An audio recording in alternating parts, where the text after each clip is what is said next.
दोस्तों नमस्कार, स्वागत है आप सभी का। एक बार फिर से चले जानते हैं बिहार की ताजा खबरों को। लेकिन उससे पहले अगर आपने अभी तक इस चैनल को सब्सक्राइब नहीं किया तो सब्सक्राइब कर लें, जिससे कि आपको बिहार की ताजा खबर रोजाना मिलती रहे। सबसे पहली और बड़ी खबर, दरभंगा के एक रिटायर्ड टीचर को अचानक पीएम मोदी से मिलने, उनके बगल में बैठने और बात करने का मौका मिला। दिल्ली मेट्रो में अचानक हुई इस मुलाकात पर केवटी प्रखंड क्षेत्र के रामपुर गांव के रहने वाले राम बहादुर शाह काफी खुश हैं। इस दौरान बहादुर शाह ने दरभंगा में बनने वाले एम्स को लेकर प्रधानमंत्री से बात की और कहा कि मैं प्रधानमंत्री मोदी के बगल की सीट पर बैठा था। मैंने कभी सोचा भी नहीं था कि पीएम से ऐसे मिलूंगा। पीएम ने मुझसे पूछा कि आप कहां से हैं। मैंने बताया कि बिहार के दरभंगा से हूं। प्रधानमंत्री ने दिल्ली आने के बारे में पूछा तो बताया कि अपने बेटे के पास आया था और वापस दरभंगा लौट रहा। इस दौरान मैंने भी दरभंगा एम्स के बारे में पूछा और कहा कि सर, एक आवेदन है, दरभंगा का एम्स राजनीति में फंसा है, उसको रिलीज कर दीजिए। दरभंगा के केवटी प्रखंड क्षेत्र के रामपुर गांव के रहने वाले राम बहादुर शाह ने कहा कि अगर दरभंगा एम्स बन जाएगा तो आसपास के 10 जिले और आधा नेपाल को इसका लाभ मिलेगा। मणिपुर राज्य के पूर्वी चंपारण के रक्सौल में भारत नेपाल इंटरनेशनल बॉर्डर पर इमिग्रेशन विभाग ने एक बांग्लादेशी नागरिक को अरेस्ट किया है। वह नेपाल से भारत में प्रवेश करने की कोशिश कर रहा था। उसके पास से बांग्लादेशी पासपोर्ट के साथ भारतीय आधार कार्ड, पैन कार्ड एवं वोटर आईडी कार्ड बरामद किया गया है। उसकी पहचान श्रवण बरुआ के रूप में हुई है। गिरफ्तारी होने के बाद आईबी की टीम एसएसपी एवं अन्य सुरक्षा बल थाना पहुंचकर उसका डिटेल लेने एवं पूछताछ में जुटे हुए हैं। यह जानने की कोशिश की जा रही है कि वह बांग्लादेश से भारत कैसे पहुंचा एवं भारत में किसकी सहायता से आधार कार्ड, पैन कार्ड एवं वोटर आईडी कार्ड बनवाया। मणिपुर राज्य में अभी नहीं मिलेगी गर्मी से राहत। मानसून की लुका छिपी के बीच मानसून एक बार फिर से एक्टिव हो चुका है। इस कारण राज्य में कहीं कहीं छिटपुट वर्षा हो रही है।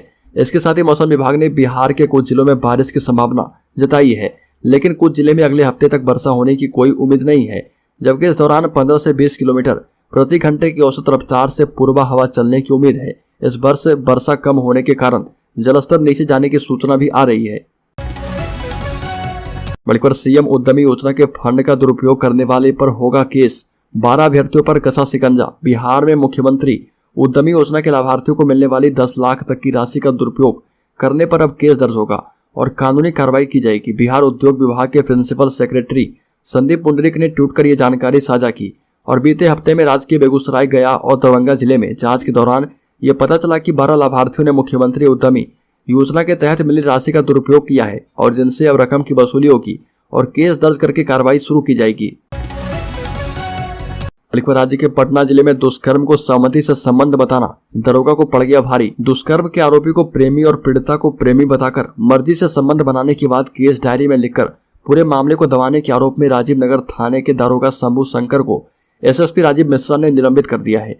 उनके खिलाफ विभागीय कार्रवाई शुरू हो गई है। कानून व्यवस्था डीएसपी नुरुल हक की जांच रिपोर्ट पर यह कार्रवाई की गई है। एसएसपी ने कहा कि दुष्कर्म कांड की जांच में दारोगा की भूमिका संदिग्ध मिली है और जनवरी 2022 में राजीव नगर थाना क्षेत्र में रहने वाली एक नवविवाहिता से उत्तर प्रदेश के झांसी निवासी अरविंद निगम अरविंद पर ब्लैकमेल करके दुष्कर्म और अप्राकृतिक यौनाचार करने के मामले दर्ज किए गए थे। चिराग पासवान ने नीतीश कुमार पर कसा तंज। कहा कि महत्वाकांक्षा ना पूरी हुई तो नीतीश छोड़ देंगे इंडिया गठबंधन। चिराग पासवान ने हमला करते हुए कहा कि INDIA इंडिया को नीतीश कुमार पर भरोसा नहीं है। नीतीश भी महत्वाकांक्षा पूरी न होने पर गठबंधन छोड़ देंगे। चिराग पासवान ने कहा कि बिहार में लालू यादव के शासनकाल के दौरान नीतीश कुमार हमेशा जंगल राज शब्द का प्रयोग करते थे और ये दोनों नेता एक दूसरे के विरोधी हैं और आज वो केवल सत्ता के लालच में साथ आए हैं। नीतीश कुमार ने NDA महागठबंधन सहित सभी को धोखा दिया है। यही वजह है कि विपक्षी दल उन पर भरोसा नहीं कर रहे। उन्हें संयोजक की जिम्मेदारी भी नहीं दी गई है। इस बार केंद्रीय गृह मंत्री अमित शाह के तेवर बदले बदले नजर आए और इस बार नीतीश कुमार पर तल्ख टिप्पणी के बदले सलाह देते हुए नजर आए। प्रधानमंत्री मोदी से सीएम नीतीश कुमार की जिस गर्मजोशी के साथ मुलाकात हुई थी, उसके बाद अमित शाह के पहले कार्यक्रम में ही बदले बदले तेवर दिखे और इसी कारण कई तरह के कयास राजनीतिक गलियारों में लगाए जा रहे। झंझारपुर से पहले जब भी बिहार में अमित शाह का कार्यक्रम हुआ, नीतीश कुमार को लेकर तल्ख टिप्पणी की गई। यहाँ तक कि बीजेपी का दरवाजा नीतीश कुमार के लिए बंद होने की बात भी किया गया, लेकिन इस बार नीतीश कुमार को सलाह देते हुए नजर आए। हालांकि जदयू और राजद के नेता इस बात से इनकार करते रहे हैं कि बीजेपी से नीतीश कुमार की नजदीकियां बढ़ी है। राज्य के समस्तीपुर जिले में शराब कांड के आरोपी को गिरफ्तार करने गई पुलिस टीम के साथ जमकर मारपीट। हमले में ASI गंभीर रूप से घायल। बिहार के समस्तीपुर में शराब कांड में शामिल आरोपी को गिरफ्तार करने गई पुलिस टीम पर आरोपी के परिजनों ने हमला बोल दिया। यह घटना समस्तीपुर जिले के शिवाजी नगर OP क्षेत्र अंतर्गत गिवाई गांव का बताया जा रहा। बिहार के समस्तीपुर में शराब माफिया को गिरफ्तार करने गई पुलिस टीम पर आरोपी के परिजन ने हमला बोल दिया। गुप्त सूचना पर शराब कांड के आरोपी को गिरफ्तार करने पहुंची टीम की माफिया के परिजनों ने जमकर पिटाई कर दी। शराब माफिया के परिजनों ने थाने के एसआई विनोद कुमार के साथ जमकर मारपीट की, जिससे वह गंभीर रूप से जख्मी हो गए। बिहार के सियासी चूल्हे पर पकने लगी है फिर से यू टर्न की राजनीति के मास्टर की खिचड़ी। बीजेपी ने सीएम नीतीश कुमार के लिए अपने घर का दरवाजा खोल दिया है। अपनी कुर्सी सुरक्षित सलामत रखने और गठबंधन में दबदबा कायम करने के लिए बिहार के मुख्यमंत्री नीतीश कुमार प्रेशर पॉलिटिक्स का सहारा लेते रहे।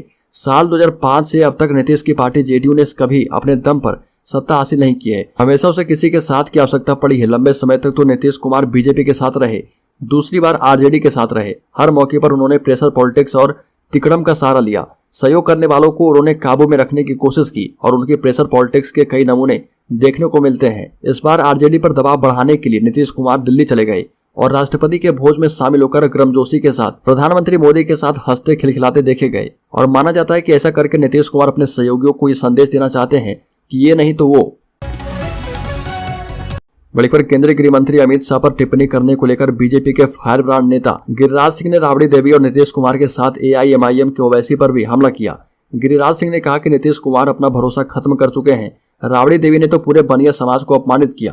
केंद्रीय पंचायती राज मंत्री ने आरोप लगाया कि नीतीश कुमार अपने लोगों से रामचरितमानस और सनातन धर्म का अपमान करवाते हैं। राबड़ी देवी पर तंज कसते हुए गिरिराज सिंह ने कहा कि बिहार के पूर्व मुख्यमंत्री ने पूरे बनिया समाज को अपमानित कर दिया है। गिरिराज सिंह ने कहा कि राबड़ी देवी बयान देती है कि बनिया समाज तेल पानी मिलाता है और बेईमानी करता है। ऐसा कहना कहीं से भी उचित नहीं है। बता दें कि 16 सितंबर को केंद्रीय मंत्री अमित शाह ने कहा था कि आरजेडी जदयू का गठबंधन तेल पानी के मिलने जैसा है। इस पर राबड़ी देवी ने हमला बोलते हुए कहा कि अमित शाह खुद बनिया है और तेल पानी मिलाते रहते हैं। बड़ीकर गांधी सेतु पर राज्यसभा सांसद का भारी एक्सीडेंट, प्राइवेट अस्पताल में करवाया गया भर्ती। बॉडीगार्ड और ड्राइवर की हालत सीरियस है। राजधानी पटना से बड़ी खबर सामने आई है, जहां पर राज्यसभा सांसद श्री सतीश चंद्र दुबे का रात में गांधी सेतु पर एक्सीडेंट हो गया, जिसमें माननीय सांसद के ड्राइवर और बॉडीगार्ड को सीरियस इंजरी आई है। दोनों का इलाज जारी है। बताया जा रहा है कि कंटेनर से सांसद की गाड़ी टकराई थी। टक्कर इतनी जोरदार थी कि गाड़ी के परखच्चे उड़ गए, खिड़की दरवाजे सब चकनाचूर हो गए।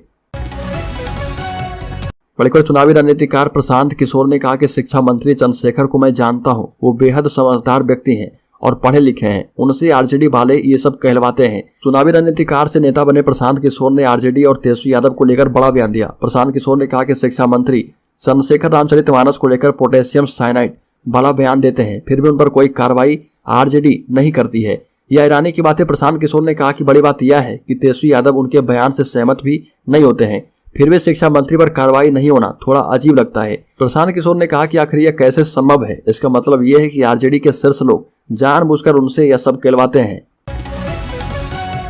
बड़ीकर बिहार की नीतीश सरकार समय से पहले भी चुनाव के लिए तैयार है। ये बातें बिहार के मुख्यमंत्री नीतीश कुमार ने मीडिया के सवालों का जवाब देते हुए कहा।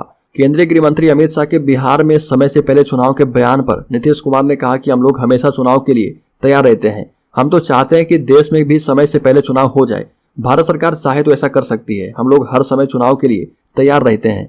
बड़ीकर गया में बिजली की मरम्मती के साथ अब पानी की पाइपलाइन की मरम्मती शुरू होने जा रही है। 18 सितंबर की शाम से लेकर 20 सितंबर की सुबह तक शहर के कई इलाकों में पानी की सप्लाई बाधित रहेगी। ब्रह्मयोनी पहाड़ी पर बनी 3 नंबर टंकी में जाने वाले पाइप लाइन की चाबी बदली जाएगी, साथ ही एक बाईपास निकाला जाएगा। बताया जा रहा है कि जितना वर्तमान में पानी सप्लाई किया जा रहा था, उससे अधिक फोर्स के साथ अधिक पानी सप्लाई होगा, जिससे कि अधिक से अधिक लोग लाभान्वित होंगे। बड़ीकर बिहार में बन सकता है एक और नया गठबंधन। इंडिया एनडीए का जिन्हें नहीं मिला सहारा, वो पार्टियां हो सकती है एकजुट। बिहार की राजनीति में 2024 लोकसभा चुनाव से पहले एक नया फ्रंट बनाने की तैयारी है। ये नया फ्रंट इंडिया और एनडीए से अलग हो सकता है।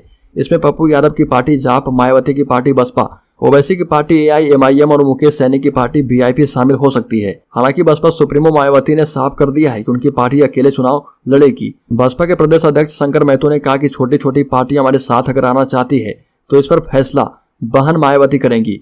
गठबंधन का हमारा अनुभव ठीक नहीं है। जब गठबंधन हुए हैं तो हमारा वोट ट्रांसफर हो जाता है, लेकिन गठबंधन में शामिल पार्टियों के वोट ट्रांसफर नहीं हो पाते, इसलिए अंतिम फैसला मायावती जी का होगा।